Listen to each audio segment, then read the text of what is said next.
Hello friends. सो आज हम पढ़ेंगे रिएक्शन इंटरमीडिएट के बारे में। ओके। अब देखो, हमें ये चीज़ समझ में आती है कि what is mean by reaction intermediate. Reaction intermediate मतलब ऐसे इंटरमीडिएट्स, ओके, जो कि रिएक्शन के बीच में या ड्यूरिंग द रिएक्शन प्रोड्यूस होते हैं। During the, okay. इसमें एक चीज़ समझ लो, सपोज आपके पास कोई रिएक्टेंट है और आप उससे प्रोडक्ट बना रहे हो। तो अब ये रिएक्शन मैकेनिज्म में डिटेल में आप पढ़ोगे, लेकिन जब रिएक्टेंट का कन्वर्जन प्रोडक्ट में होता है तो डायरेक्टली प्रोडक्ट कभी भी नहीं बनता। उसके बीच में एक, यहाँ पे एक चीज बनती है जिसको हम बोलते हैं रिएक्शन इंटरमीडिएट, और फिर उसका कन्वर्जन प्रोडक्ट में होगा। ओके। या फिर ऐसी स्पीसीज जो बीच में बनती है, लेकिन अब सवाल यह है कि फिर वो चीज मतलब एग्जिस्ट करती है कि नहीं। सो इसकी डेफिनेशन से हम ये समझेंगे कि what are reaction intermediates. The particles that produced during the reaction and destroyed prior to completion, okay. इसका मतलब क्या है, ये एक ऐसे पार्टिकल्स होते हैं जो कि बनते हैं रिएक्शन के ड्यूरिंग, मतलब रिएक्शन से पहले एग्जिस्ट नहीं करते। जब रिएक्शन चालू होती तब ये बनेंगे, लेकिन ये डिस्ट्रॉय भी हो जाएंगे प्रायर टू द कंप्लीशन, मतलब रिएक्शन खत्म होने से पहले ये डिस्ट्रॉय हो जाएंगे। अब सवाल ये है कि ये डिस्ट्रॉय क्यों होते हैं, क्यों? क्योंकि these are highly unstable. Okay, ये हाईली अनस्टेबल होते हैं, इनकी स्टेबिलिटी जरा भी नहीं होती। ये पार्शियल, मतलब हम बोलेंगे फ्रैक्शन ऑफ सेकंड के लिए एग्जिस्ट करते हैं, लेकिन always react with other species for octet formation. Okay. इसका मतलब क्या है कि ये हाईली अनस्टेबल होते हैं, करेक्ट है, और ये इतने ज्यादा रिएक्टिव होते हैं, वो किसी भी चीज के साथ, किसी भी स्पेसीज के साथ वो रिएक्ट करना चाहते हैं। किस लिए? For completion of octet. और कंप्लीशन ऑफ ऑक्टेट क्यों करना चाहेंगे? टू स्टेबिलाईज, क्योंकि ये अभी अनस्टेबल है। ओके। तो ये बेसिक आइडिया है। फिर से एक बार समझ लो, रिएक्शन इंटरमीडिएट्स वो होते हैं ऐसी स्पेसीज जो रिएक्शन के ड्यूरिंग, रिएक्शन जब चालू होती है तब बनने लगती है, और रिएक्शन के खत्म होने से पहले डिस्ट्रॉय भी हो जाती है, खत्म भी हो जाती है। ऐसा क्यों? क्योंकि वो अनस्टेबल होती है, और वो अनस्टेबल रहने की वजह से वो किसी के साथ भी रिएक्ट करेगी, दूसरी जो भी स्पेसीज उसके रिएक्शन में होगी। और किस लिए? To stabilise. और स्टेबिलाईज कैसे करेगी? ऑक्टेट बना के। वो चाहती है कि उसका ऑक्टेट कंप्लीट।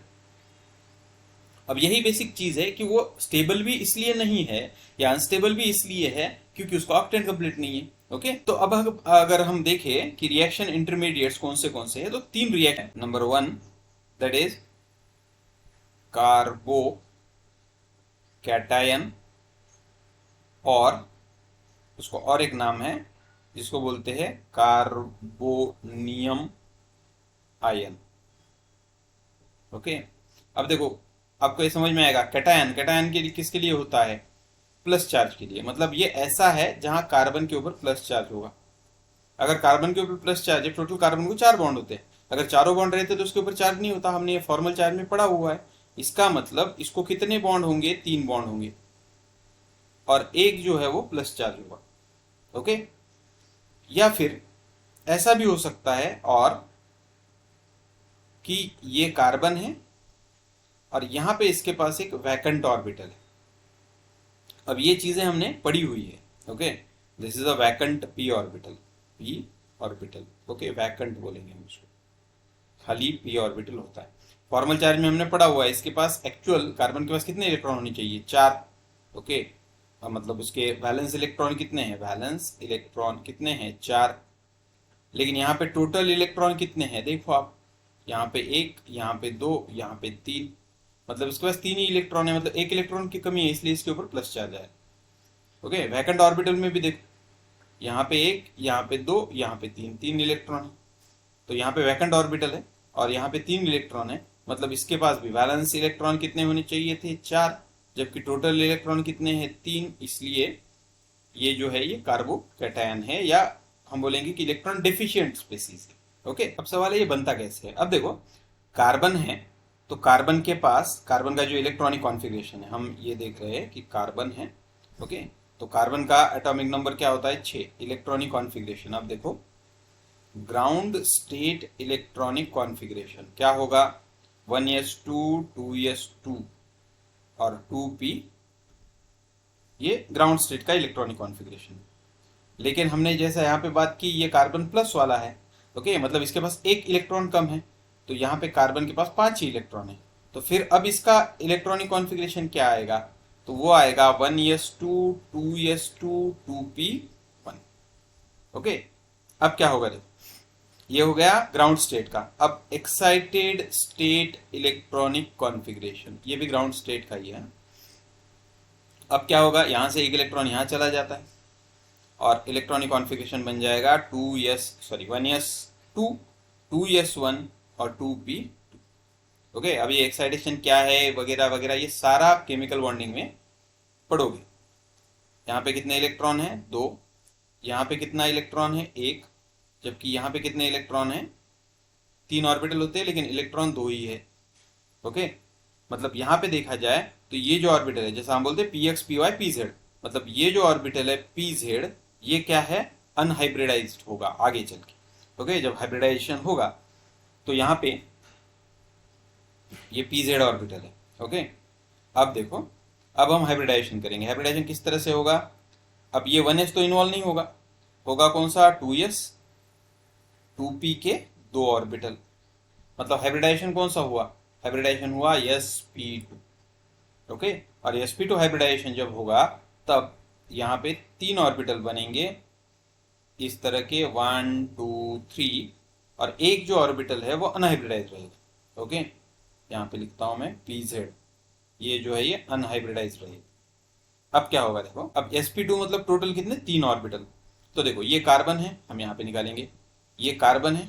ओके, अब इस कार्बन को 3 बॉन्ड, देखो ये एक बॉन्ड, इसको हम इस तरह से निकालेंगे, ये एक बॉन्ड, ये एक बॉन्ड, ये एक बॉन्ड, बन गए कितने बॉन्ड, 3 बॉन्ड। और ये एक ऑर्बिटल जो है ये pz वाला, ये एज इट इज रहेगा इस तरह से। ओके, तो इसे हम क्या बोलेंगे, we call it as a pz unhybridized orbital. जबकि ये जो 3 है, ये 1 ये 2 और ये 3, ये क्या है, sp2 हाइब्रिड ऑर्बिटल्स है, हाइब्रिड। ओके, जबकि ये pz क्या है, अनहाइब्रिडाइज्ड ऑर्बिटल, राइट। तो ये अब हमेशा के लिए ध्यान में रखो कि कार्बोकैटायन में हाइब्रिडाइजेशन जो होगा वो sp2 होगा। और यही रीजन है कि हमने इसको और में लिखा था पिछले, इसमें हमने क्या किया था, यहाँ पे एक ऑर्बिटल भी निकाला था, ये एम्प्टी ऑर्बिटल होता है, pz बोलेंगे उसको। ओके, अब इसके कुछ प्रॉपर्टीज देखेंगे हम, या कैरेक्टरिस्टिक। तो अब इसके कुछ प्रॉपर्टीज या कैरेक्टरिस्टिक हम देखेंगे। जैसा इसकी 1 नंबर की प्रॉपर्टी है कि इसका जो फॉर्मल चार्ज होता है वो कितना होता है, +1, अभी हमने बात की। ओके, नंबर 2 दूसरी प्रॉपर्टी होती है कि इसको हम क्या बोलते हैं, we call it as called carbocation और कार्बोनियम आयन। ओके, अब देखो, अब एक चीज और, किसी को ये बहुत आसान लगेगा, तो जिसको आसान लगता है you can skip it, okay, छोड़ दो, आगे के पॉइंट पे जाओ। लेकिन कई बच्चे ऐसे होते हैं जिनको ये भी नहीं मालूम, मतलब ये चीजें पढ़ी नहीं होती, भूल जाते, कुछ भी हो, ये मालूम नहीं होता और आगे इसी में वो फंस जाते हैं। तो इसलिए जस्ट एक्सप्लेन कर रहा हूँ, जिसको नहीं चाहिए यू कैन। ओके, तीसरी चीज अभी हमने बात की थी, मैं फिर से यहाँ पे एक बार स्ट्रक्चर निकाल लेता हूँ। देखो स्ट्रक्चर कुछ इस तरह का था। ओके, और एक जो है वैकेंट ऑर्बिटल था। अब कितने ये बॉन्ड है, कितने बॉन्ड है, 3 बॉन्ड है, और तीनों क्या है, सिग्मा बॉन्ड है। तो इट कंटेन, हम बोल सकते हैं contain 3 sigma bonds. Okay, number next जो भी नंबर है, 4th प्रॉपर्टी, इसमें लोन पेयर है क्या, नहीं है, तो लिखो 0 लोन पेयर। अब देखो लोन पेयर नहीं है फिर भी हम मेंशन क्यों कर रहे हैं, क्योंकि आगे एग्जाम, आगे के जो कार्बो का इंटरमीडिएट है उसमें लोन पेयर होता है, तो दोनों का कंपैरिजन जब करोगे तो आसान जाएगा। नेक्स्ट जो पॉइंट है उसमें हम ये लिख सकते हैं कि लोन पेयर के जगह पे यहाँ पे क्या है कि वैकेंट ऑर्बिटल है, तो लिख दो नेक्स्ट नंबर कि it contain what ever. Okay, contain 1 vacant p orbital. Okay, इसके अंदर क्या होता है, एक वैकेंट p ऑर्बिटल होता है। अब देखो नेक्स्ट पॉइंट जो नंबर है, आप इसको कर सकते हो। ओके, हाइब्रिडाइजेशन, कौन सा हाइब्रिडाइजेशन है, sp2 hybridization. It possess sp2 hybridization. अगर हाइब्रिडाइजेशन sp2 है तो फिर इसकी ज्योमेट्री क्या होगी? तो हम लिख सकते हैं कि ज्योमेट्री sp2 की क्या होती है? Trigonal planner geometry. Okay, number 4 जो भी है, 5 6 10 7। Okay, it has a trigonal planner geometry. Okay, ये हो गए 7 पॉइंट। 8वां पॉइंट देखो, इसके अंदर वैकेंट पी ऑर्बिटल जो है, अगर हम देखें तो ये परपेंडिकुलर टू प्लेन है। ये देखो, ये 3 बॉन्ड एक प्लेन में आते हैं, ये, जबकि ये जो है परपेंडिकुलर है। तो हम क्या लिखेंगे कि पी ऑर्बिटल और vacant p orbital is perpendicular, okay, to the plane, perpendicular to the plane. इस प्लेन को ये क्या है? परपेंडिकुलर। नेक्स्ट जो नंबर है वो है 9। इसमें हम लिखेंगे कि इट कंटेन टोटल 6 इलेक्ट्रॉन। देखो, अब अभी फिर से 1 2 3 है, ये लोन पेयर है। तो देखो, इसमें 1 सिग्मा, 2 सिग्मा, 3 सिग्मा, 1 सिग्मा में 2 बॉन्ड, तो सॉरी 2 इलेक्ट्रॉन। तो इसका मतलब इसमें 6 सिग्मा इलेक्ट्रॉन्स आर प्रेजेंट।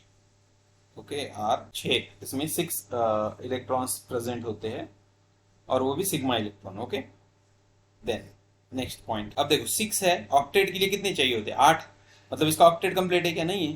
तो ऑक्टेट इज इनकम्प्लीट। ऑक्टेट क्या है? इनकम्प्लीट। Okay, next point. अगर ऑक्टेट इनकम्प्लीट है तो उसको हम क्या बोलते हैं? We call it as electron deficient species. Okay, electron deficient species. और जब भी कोई चीज इलेक्ट्रॉन डेफिशिएंट होती है तो वो क्या करती है? इलेक्ट्रॉन के लिए अट्रैक्ट होती है। तब हम उसको क्या बोलेंगे? We call it as a electrophilic in nature. Okay, so next number है electron deficient, therefore electrophilic in a nature. Okay, तो इसका नेचर कैसा होता है? इलेक्ट्रोफिलिक होता है। इलेक्ट्रोफिलिक का मतलब क्या होता है? इलेक्ट्रॉन फिलिक मतलब लविंग। ओके, जिसको इलेक्ट्रॉन पसंद होते हैं। देन अब इसके पास इलेक्ट्रॉन कम है, मतलब ये क्या करेगा? Act as electron acceptor. Okay, and according to acid base theory, जो इलेक्ट्रॉन एक्सेप्ट करते हैं वो क्या होते हैं? Lewis acid. Therefore Lewis acid, मतलब कार्बोकैटायन जो है वो क्या है? एक लेविस एसिड है। ओके, अब ये छोटी छोटी चीज है, कई बार पूछेंगे तुमको कार्बोकैटायन क्या है। बच्चों को ये मालूम होता है कि कार्बोकैटायन मतलब हाइब्रिडाइजेशन क्या है, ये क्या है, कितने इलेक्ट्रॉन है वगैरह, लेकिन ऐसी चीजें कई बार वो मतलब निगलेक्ट कर जाते हैं कि इलेक्ट्रॉन एक्सेप्ट भी कर सकता है। उनको ये मालूम होता है कि इलेक्ट्रॉन कम है, लेकिन ये थोड़ा सा मिस कर जाते हैं कि इलेक्ट्रॉन एक्सेप्ट करता है, तो इसलिए वो लेविस एसिड। ओके, एंड आगे नेक्स्ट प्रॉपर्टी इसकी है कि ये क्या है? This is diamagnetic in nature. Okay, अब डायमैग्नेटिक इन नेचर क्यों है, ये समझने की बात है। ओके, अब देखो, इसके अंदर यहाँ पे एक इलेक्ट्रॉन है, यहाँ पे एक इलेक्ट्रॉन है, यहाँ पे एक इलेक्ट्रॉन है, यहाँ पे एक इलेक्ट्रॉन है, यहाँ पे एक इलेक्ट्रॉन है, यहाँ पे एक इलेक्ट्रॉन, मतलब सारे क्या है? पेयर है। ओके, और जब पेयर्ड इलेक्ट्रॉन होते हैं तब वो क्या होते हैं? वो ना अट्रैक्ट करते हैं ना रिपेल करते हैं, मतलब वो डायमैग्नेटिक नेचर दिखाता। अगर अनपेयर्ड रहा तो वो पैरामैग्नेटिक दिखाता। ओके, तो ये प्रॉपर्टीज है किसकी? कार्बोकैटायन की। ओके, अब नेक्स्ट जो है वो है सेकंड वन, हम बोलेंगे उसको, वो है कार्बेनयन। ओके, कार्बेनयन बोलते हैं उसको, या कार्बोनायन बोलो। ओके, कार्बेनयन। अब सीधा ये तुम समझ सकते हो, लास्ट वाला जो था उसके ऊपर प्लस चार्ज था, तो यहाँ पे इसके ऊपर क्या चार्ज होगा? माइनस चार्ज होगा। अब देखो, ये कार्बन है, इसके ऊपर माइनस चार्ज है, हमने ये फॉर्मल चार्ज में पढ़ा हुआ है। माइनस चार्ज है, इसका मतलब इसके पास क्या है? एक्स्ट्रा का इलेक्ट्रॉन है। टोटल कार्बन के पास 4 इलेक्ट्रॉन होने चाहिए थे, इसके पास कितने इलेक्ट्रॉन आ गए? 5।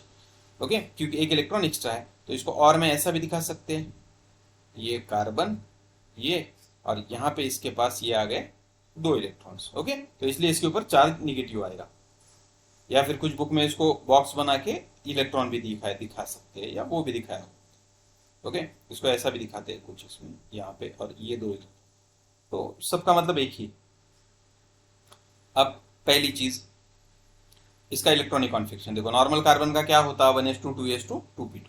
ओके, तो देखो, नॉर्मल कार्बन के लिए इलेक्ट्रॉनिक कॉन्फिगरेशन क्या होता? 1s2 2s2 2p2। अब ये कार्बन माइनस वाला है, तो इसलिए इसका ग्राउंड स्टेट इलेक्ट्रॉनिक कॉन्फ़िगरेशन क्या होगा, 1s2 2s2 2p, 2 की जगह होगा 2p3। ओके, अब यहाँ पे एक्साइटेशन होगा। एक्साइटेशन में क्या होता है हमको मालूम है, ये इलेक्ट्रॉन आगे चला जाता है। तो अब इसका एक्साइटेड स्टेट इलेक्ट्रॉनिक कॉन्फ़िगरेशन क्या होगा, वो होगा 1s2 2s1 2p4। ओके, तो ये कुछ इस तरह का बनेगा। यहाँ पे एक इलेक्ट्रॉन और यहाँ पे एक, यहाँ पे एक और यहाँ पे दो इलेक्ट्रॉन। अब देख, अब इसका हाइब्रिडाइजेशन होगा। हाइब्रिडाइजेशन में क्या होगा, एक यस और यहाँ पे सारे के सारे पी आ जाएंगे। ओके, तो इसका हाइब्रिडाइजेशन होगा sp3। और ये जो है यहाँ पे प्रेजेंट है लोन पेयर, लोन। ओके, अब देखो, अभी sp3 हाइब्रिडाइज है, तो sp3 हाइब्रिडाइज है तो हम इसका ज्योमेट्री भी निकाल सकते हैं। इसकी ज्योमेट्री जब हम निकालेंगे तो एक्चुअल ज्योमेट्री में कुछ इस तरह का स्ट्रक्चर आएगा कि ये कार्बन है। ओके, यहाँ पे एक बॉन्ड, यहाँ पे एक बॉन्ड, यहाँ पे एक बॉन्ड, और ये जो है ये भी। अब ये देखो, ये sp3 में ही इंक्लूड है। हाँ, कई बच्चे मतलब कंफ्यूजन में इसको pz में कंसिडर करते हैं। ये sp3 हाइब्रिडाइजेशन का पार्ट है। sp3 मतलब टोटल कितने ऑर्बिटल हो गए, 4, एक यस और 3 p, तो 1 2 3 और 4। ओके, तो इस तरह से। और हमको मालूम है sp3 जो होता है उसकी ज्योमेट्री कैसी होती है, तो उसकी ज्योमेट्री अगर देखें वो होती है टेट्राहेड्रल। ओके, sp3 की ज्योमेट्री टेट्राहेड्रल, और इसकी शेप ये क्या है, ज्योमेट्री। और इसकी शेप जो होती है वो कैसी होती है, वो होती है trigonal pyramidal, trigonal pyramidal. Okay, ये क्या है उसकी शेप, क्योंकि शेप में हम क्या नहीं करते, शेप में हम लोन पेयर को इंक्लूड नहीं करते। ये चीज हमेशा ध्यान रखो, ज्योमेट्री टेट्राहेड्रल लेकिन शेप जो है वो ट्राइगोनल पिरामिडल। ऐसा क्यों, क्योंकि शेप में हम लोन पेयर को इंक्लूड नहीं करते। ओके, जो उसकी जनरल हम sp3 इस तरह से निकालते हैं कि ये कार्बन है। ओके, ये ऐसा, ये और यहाँ पे लोन पेयर ले लिया इस तरह से, ये बन गया टेट्राहेड्रल। लेकिन जब शेप लेते हैं तो हम इतना ही लेंगे शेप में, उसको इंक्लूड नहीं करते, इसलिए वो बन गया ट्राइगोनल पिरामिडल। ओके, अब हम इसकी प्रॉपर्टीज देखेंगे। तो पहली प्रॉपर्टी दे आएगी, इसका फॉर्मल चार्ज क्या है, -1, हमने अभी बात की। ओके, क्योंकि एक इलेक्ट्रॉन ज्यादा है। दूसरी प्रॉपर्टी क्या आएगी, इसके पास कितने इलेक्ट्रॉन, कितने सिग्मा बॉन्ड है, तो इसके पास 3 सिग्मा बॉन्ड है। ओके, इलेक्ट्रॉन की बात करें तो इसके पास 3 × 2 मतलब 6 इलेक्ट्रॉन्स है जो बॉन्डिंग में है। ओके, और 2 इलेक्ट्रॉन है जो कि लोन पेयर में प्रेजेंट है। ओके, नेक्स्ट, इसके पास लोन पेयर कितने हैं, एक लोन पेयर है, जबकि वैकेंट ऑर्बिटल कितना है, वैकेंट ऑर्बिटल इसके पास 0 है। ओके, आगे इसको हम बोलते क्या है, इसको हम बोलेंगे कार्बेनायन। ओके, अनायन मतलब वो क्या है, नेगेटिव चार्ज कैरी करता है।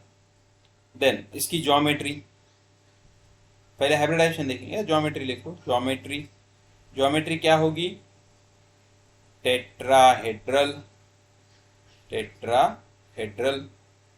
इसका नेक्स्ट, इसका हाइब्रिडाइजेशन कौन सा होगा, sp3। देन इसकी शेप क्या होगी, शेप होगी पिरामिडल, या जिसको ट्राइगोनल पिरामिडल बोलते हैं। ओके, ट्राइगोनल पिरामिडल या सिर्फ पिरामिडल भी बोलते हैं।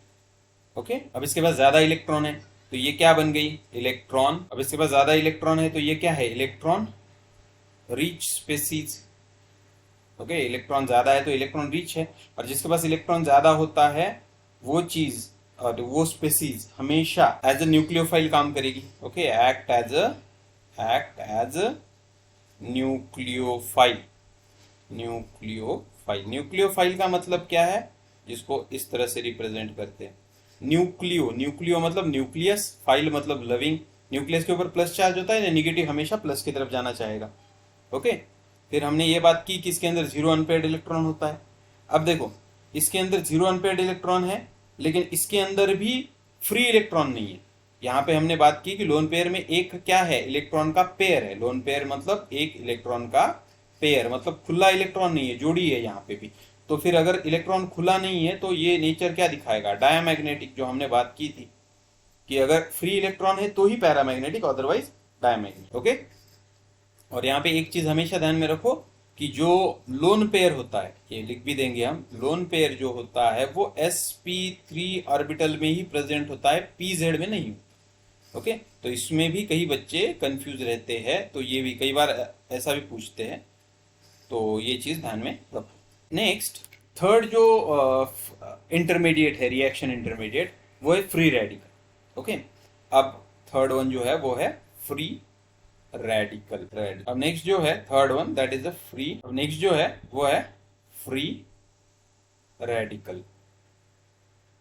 Okay, free radical. अब देखो फ्री रेडिकल क्या होता है। तो सो नेक्स्ट जो रिएक्शन इंटरमीडिएट है वो है फ्री रेडिकल। ओके, अब बेसिकली देखो फ्री रेडिकल किस तरह से काम करता है, फ्री रेडिकल होता क्या है एक्चुअली। तो देखो, हम पहले तो ये लिखेंगे कि फ्री रेडिकल। ओके, अब देखो फ्री रेडिकल कुछ इस तरह का होगा, ये एक बॉन्ड है कार्बन और यहाँ पे एक इलेक्ट्रॉन, अब इसको बोलेंगे फ्री रेडिकल। अब इसको रिप्रेजेंट करने का तरीका भी कुछ इस तरह का है कि मान लो ये कार्बन है, ये है, यहाँ पे एक बॉक्स निकाल के उसके अंदर एक इलेक्ट्रॉन दिखे। अब अगर इलेक्ट्रॉन की बात करें तो इलेक्ट्रॉन कितने हैं कार्बन के पास, देखो 1 2 ये 3 और ये 4 इलेक्ट्रॉन तो है। ओके, लेकिन वो इलेक्ट्रॉन जो है बॉन्ड का नहीं। तो अब इसका इलेक्ट्रॉनिक कॉन्फ़िगरेशन लिखेंगे, carbon ground state electronic configuration क्या होगा, 1s2 2s2 2p2 जनरल में। ओके, यहाँ पे भी 4 इलेक्ट्रॉन है। तो अब देखो इसका एक्साइटेशन होगा, एक्साइटेड स्टेट इलेक्ट्रॉनिक कॉन्फ़िगरेशन, वो होगा 1s2 2s1 2p3। ओके, अब इसको देखो, यहाँ पे एक इलेक्ट्रॉन है, जबकि यहाँ पे कितने इलेक्ट्रॉन हैं, 1 2 और ये 3। अब हाइब्रिडाइजेशन अगर देखा जाए तो यहाँ पे हाइब्रिडाइजेशन होता है sp2, यहाँ पे हाइब्रिडाइजेशन होता है sp। ओके, अब ये जो sp2 हाइब्रिडाइजेशन है, अकॉर्डिंग टू दिस ही पूरा ये स्ट्रक्चर बनेगा। स्ट्रक्चर कैसा बनेगा, तो देखो ये जो ऑर्बिटल है इसको हम बोलेंगे p ऑर्बिटल। ओके, कौन सा है ये, pz है, और जिसके अंदर एक अनपेयर्ड इलेक्ट्रॉन है, unpaired electron. Okay, electron, unpaired electron. इसका स्ट्रक्चर कुछ इस तरह से बनेगा, देखो ये कार्बन है, ये और ये ऑर्बिटल है pz वाला, जो कुछ इस तरह से होगा, और यहाँ पे इसके पास क्या है, अनपेयर्ड इलेक्ट्रॉन, एक इलेक्ट्रॉन। ओके, अब देखो ये एक इलेक्ट्रॉन, तो ये इसको परपेंडिकुलर है पूरे। अब अगर हम इसका फॉर्मल चार्ज के बारे में बात करें, कार्बन के पास, ये कार्बन है, ओके, तो इसके पास टोटल इलेक्ट्रॉन अभी कितने हैं, 4। वैलेंस कितने होते हैं, 4, तो 4 4 है, तो फॉर्मल चार्ज क्या आएगा, 0।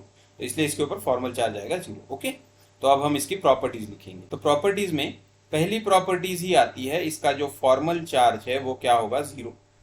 ओके, दूसरी प्रॉपर्टी, इसके ऊपर कितने बॉन्ड है, तो देखो 3 सिग्मा बॉन्ड।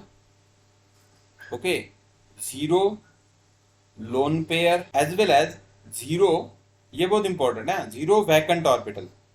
वैकेंट ऑर्बिटल, देखो पहले वाले में एक वैकेंट ऑर्बिटल था, दूसरे वाले में लोन पेयर था, इसमें ना लोन पेयर है ना वैकेंट ऑर्बिटल है। ओके, तो क्या है यहाँ पे, तो it contain, next number, 1 unpaired electron. Unpaired electron, इसके अंदर एक क्या है, अनपेयर्ड इलेक्ट्रॉन। अब ये हमने पीछे बात करी थी, अगर अनपेयर्ड इलेक्ट्रॉन है तो उसका नेचर क्या होता है, पैरामैग्नेटिक। पैरामैग्नेटिक, मैग्नेटिक इन नेचर। ओके, उसके बाद इसका हाइब्रिडाइजेशन क्या होगा, हाइब्रिडाइजेशन। हाइब्रिडाइजेशन होगा, हाइब्रिडाइजेशन, इसका हाइब्रिडाइजेशन रहने वाला है sp2। ओके, अगर sp2 हाइब्रिडाइजेशन है ना, लोन पेयर है, तो फिर इसकी ज्योमेट्री क्या होगी, ज्योमेट्री, इसकी ज्योमेट्री होगी trigonal planner. Trigonal planner. Okay, और जबकि इसमें लोन पेयर नहीं है, अगर लोन पेयर रहता तो ही हम सोचते थे, अदरवाइज ज्योमेट्री और शेप एक ही रहते हैं, सेम होते हैं। ये पार्ट केमिकल बॉन्डिंग का है, केमिकल बॉन्डिंग को एक बार रिवाइज कर लो। Okay, trigonal planar. शॉर्ट में बताता हूं, अगर कहीं पे हाइब्रिडाइजेशन में लोन पेयर एक भी नहीं है, तो वहां पे उसकी जो ज्योमेट्री होती है वही शेप होती है, अगर लोन पेयर आता है तो ही वो चेंज। नेक्स्ट पॉइंट, जो p ऑर्बिटल है, p orbital is perpendicular to the plane. Next point, जो p ऑर्बिटल होता है, p orbital is perpendicular to the plane. Next point, जो p ऑर्बिटल होता है, p orbital is perpendicular to plane. ये plane को क्या होता है, परपेंडिकुलर होता है, हमने डायग्राम में देखा था। ओके, अब इसके पास टोटल इलेक्ट्रॉन कितने हो गए, तो 3 बॉन्ड के 6 इलेक्ट्रॉन और एक 7 इलेक्ट्रॉन, सो टोटल 7 इलेक्ट्रॉन्स। अगर 7 है तो ऑक्टेट कैसा है, incomplete octet, incomplete octet. Okay, 8 नहीं है मतलब इनकम्प्लीट ऑक्टेट है। नेक्स्ट, अगर इनकम्प्लीट ऑक्टेट है तो ये इलेक्ट्रॉन क्या हो गया, it is electron deficient species, deficient species. अगर इलेक्ट्रॉन डेफिशिएंट है मतलब उसको इलेक्ट्रॉन चाहिए, ओके, तो फिर वो एज अ क्या काम करेगी, therefore acts as a electrophile, therefore act as a electrophile, ये इलेक्ट्रोफाइल की तरह काम करेगी। लेकिन इसका इलेक्ट्रोफिलिक नेचर जो होता है वो इतना स्ट्रांग नहीं होता जितना कार्बोकैटायन का है। तो देखो ये इलेक्ट्रॉन डिफिशिएंट तो है, ओके, लेकिन उतना इलेक्ट्रॉन डिफिशिएंट नहीं है जितना कार्बोकैटायन है, मतलब less electron deficient than carbocation, और हम बोलेंगे carbocation is more electron deficient. मान लो कभी इन दोनों में पूछ लिया कि कौन ज्यादा इलेक्ट्रॉन डेफिशिएंट है, तो कार्बोकैटायन ज्यादा इलेक्ट्रॉन डेफिशिएंट होता है। ओके, हमने ये चीज तो देख ली पैरामैग्नेटिक। अब सबसे इंपॉर्टेंट पॉइंट जो इसमें पूछते हैं कई बार, ओके, वो है not a Lewis acid, not a Lewis acid. देखो याद करो, हमने इसमें पढ़ा था, किसमें, कार्बोकैटायन में, कि कार्बोकैटायन इलेक्ट्रॉन पेयर लेता है तो वो लेविस एसिड है। कार्बोकैटायन भी इलेक्ट्रॉन डिफिशिएंट है, ये भी इलेक्ट्रॉन डिफिशिएंट है, लेकिन इसके पास ऑलरेडी एक इलेक्ट्रॉन है तो ये पेयर को नहीं ले सकता। तो जो चीज पेयर को एक्सेप्ट करती है वही लेविस एसिड होती है, इसलिए ये इलेक्ट्रॉन डिफिशिएंट तो है लेकिन लेविस एसिड नहीं है। तो ये चीज भी हमेशा याद रखो, क्योंकि दोनों में कंफ्यूजन होता है। हम कार्बोकैटायन को इलेक्ट्रोफिलिक मानते हैं इसलिए वो लेविस एसिड है, क्योंकि वो उसके पास वैकेंट ऑर्बिटल है जो इलेक्ट्रॉन ले सकता है, इलेक्ट्रॉन का पेयर ले सकता है, सॉरी। लेकिन इसके पास वैकेंट ऑर्बिटल नहीं है, इसके पास एक इलेक्ट्रॉन ऑलरेडी है तो वो पेयर नहीं ले सकता, ये दूसरा एक ही इलेक्ट्रॉन ले सकता है, इसलिए ये लेविस एसिड नहीं है। ओके, तो ये इंफॉर्मेशन रिएक्शन इंटरमीडिएट्स के बारे में। ओके, मैंने ट्राई किया कि मोस्ट ऑफ द चीजें आपको बताई जाए, so hopefully it will help you. Thank you.